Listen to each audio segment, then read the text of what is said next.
Les 7 Shichibukai font partie des pirates les plus puissants du monde. Ils règnent sur Grand Line et sont l'une des raisons pour laquelle elle est appelée le cimetière des pirates. Au début de la série, leur rang était composé de Mihawk, Crocodile, Hancock, Kuma, Doflamingo, Jinbei et Moria. Mais avant qu'on rentre dans les détails, qu'est-ce que c'est vraiment un Shichibukai? Les Shichibukai ou corsaires sont des pirates choisis par le gouvernement pour les aider à maintenir l'équilibre des puissances dans le monde. Leur tâche se résume à réduire le nombre de pirates sur les mers et à aider la marine à rivaliser avec les 4 empereurs. Et si ces 7 puissants pirates venaient à s'allier, il fait aucun doute qu'ils pourraient remplir ces tâches sans aucun problème. Mais malheureusement ça arrivera jamais, tout simplement parce que ça reste des pirates. Ils ont leur propre objectif et la stabilité dans le monde, ils en ont rien à taper. Cependant, malgré ce manque d'unité évident au sein du groupe, les Shichibukai restent une puissance de frappe non négligeable. D'ailleurs, la présence de seulement 5 d'entre eux à Marineford a complètement changé la physionomie de cette bataille. Pas forcément par leur action, parce que honnêtement ils n'ont pas fait grand chose, mais plutôt pour l'impact psychologique de leur présence. En dehors de ça, pour plusieurs d'entre eux, le fait d'attaquer des pirates, c'est un peu comme un hobby. Ils le feraient que le gouvernement mondial le leur demande ou pas. Donc au final, les objectifs du gouvernement mondial et des Shichibukai se rejoignent à peu près, ce qui leur permet de créer une sorte de stabilité. Au cours de la série, un total de 11 pirates ont détenu ce titre. On va les voir ensemble en commençant par Mihawk.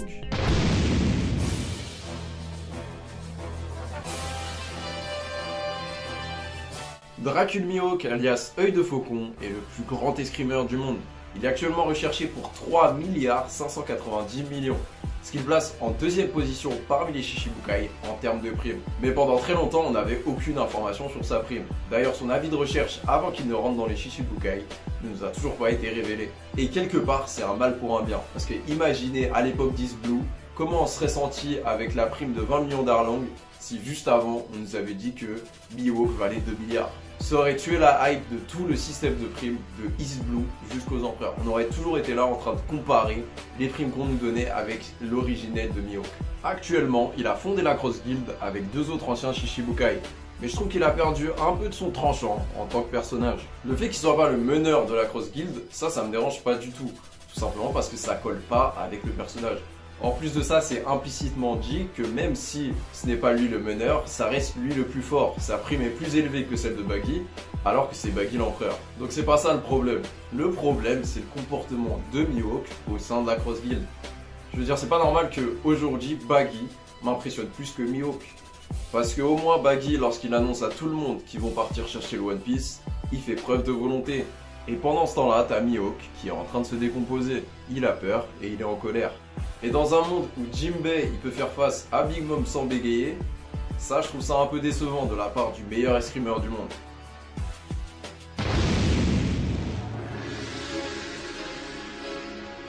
Don Quichotte Doflamingo, alias le Joker. Il est recherché pour 340 millions de berries, ce qui le place en 9e position parmi les Shichibukai. Création de double, capacité à voler et soin en plein combat.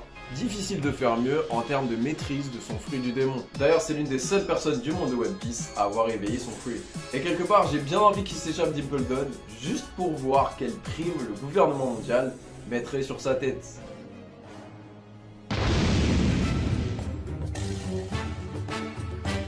Sir Crocodile, alias Mister Zero, est l'un des plus grands stratèges du monde de One Piece. Il est actuellement recherché pour 1 965 millions de berries, ce qui le place en 4e position parmi les Shichibukai en termes de primes. C'est lui le véritable stratège derrière la Cross Guild et je me demande vraiment si son rêve de devenir le roi des pirates ne va pas redevenir d'actualité. Comme la volonté est très importante dans le monde de One Piece, ça expliquerait son ascension fulgurante depuis sa défaite contre Luffy.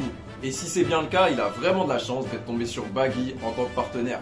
Parce que lui, il veut devenir le roi des pirates et il s'en cache pas. Peut-être que ça va aider Crocodile à s'en rendre compte lui-même.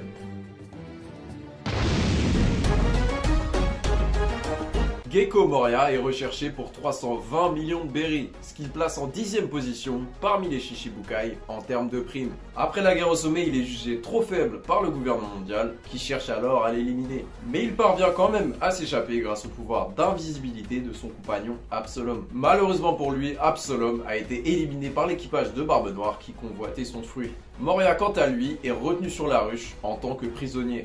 Et on peut se demander pourquoi est-ce que Barbe Noire le garde en captivité. Parce que s'il était seulement intéressé par son fruit du démon, il aurait très bien pu tuer Moria et le donner à un de ses subordonnés.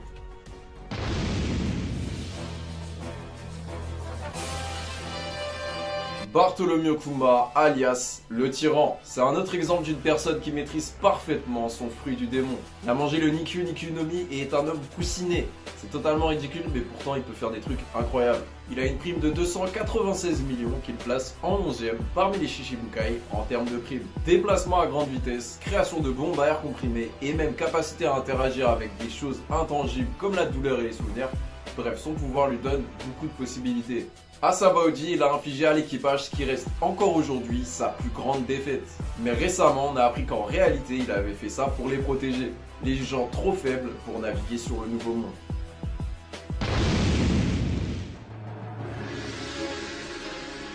Baggy, alias le clown. Troisième homme et supposé meneur de la Cross Guild. Avec une prime de 3,189 milliards de berries, il se place en 3ème position parmi les Shichibukai. Que ça soit à Impledon, Marineford et récemment avec la Cross Guild, Baggy est toujours là au bon endroit, au bon moment. Et il nous montre qu'au final, l'information est roi. Si tu la manipules, tu manipules le monde. Après Marineford, il fait son entrée parmi les Shichibukai avec une prime de seulement 15 millions.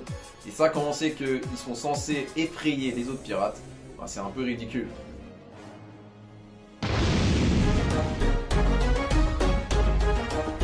Jinbei, alias le paladin des mers. Il est recherché pour 1,1 milliard de berries, ce qui le place en 7ème position parmi les Shichibukai. Redoutable sur la terre ferme et invincible dans l'eau. Jinbei est le vétéran de l'équipage au chapeau de paille. Devenu Shichibukai pour protéger ses confrères hommes-poissons, il perd son titre lorsqu'il refuse de participer à la guerre contre Barbe Blanche aux côtés de la marine. Avec sa maîtrise du karaté des hommes-poissons, c'est sûrement le plus grand pratiquant d'arts martiaux de tout One Piece.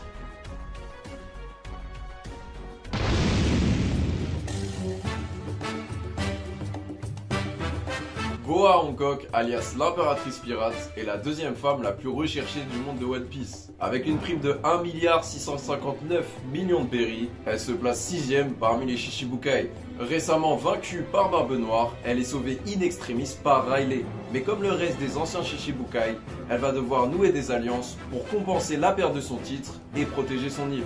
D'ailleurs, ce combat m'a fait me poser des questions sur la maîtrise du haki des officiers de Barbe Noire, puisque 2 d'entre eux ont été pétrifiés par Hancock. Alors que logiquement, ce pouvoir devrait être bloqué par un haki suffisamment puissant. Par exemple, je vois mal Hancock pétrifier Riley. Et c'est ce qu'on a vu par le passé pour tous les pouvoirs abusifs des fruits du démon. À chaque fois, on nous dit que certaines personnes y sont immunisées de par la puissance de leur haki. Donc peut-être que dans leur chasse aux fruits du démon, les membres de l'équipage de Barbe Noire ont négligé leur maîtrise du haki.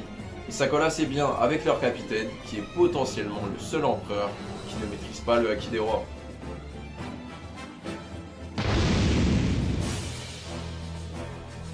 Weeble est recherché pour 480 millions de berries, ce qui le place en 8ème position parmi les Shichibukai en termes de primes. Et j'ai rien d'autre à dire sur lui parce que honnêtement, il m'intéresse pas du tout. Trafalgar D. Waterloo, alias le chirurgien de la mort. Il est recherché pour 3 milliards de berries, ce qui le place en 4ème position parmi les Shichibukai en termes de primes.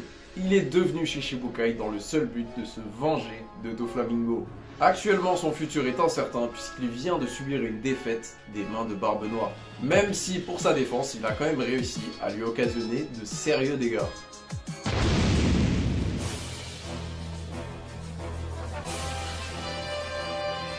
Marshall Ditich, alias Barbe Noire.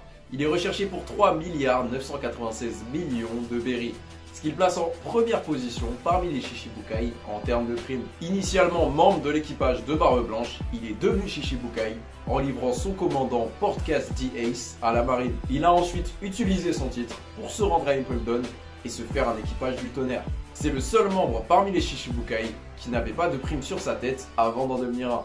Et là encore, décision un petit peu bizarre de la part de la marine, puisqu'ils auraient très bien pu émettre un avis de recherche sur sa tête et ensuite lui donner le titre. Donc voilà, c'était les 7 Shichibukai expliqués. Vous remarquerez que la plupart d'entre eux possèdent un surnom. Mon préféré, c'est celui de Kuma, le tyran. Je trouve que c'est un surnom qui claque. Dites-moi en commentaire c'est quel votre préféré.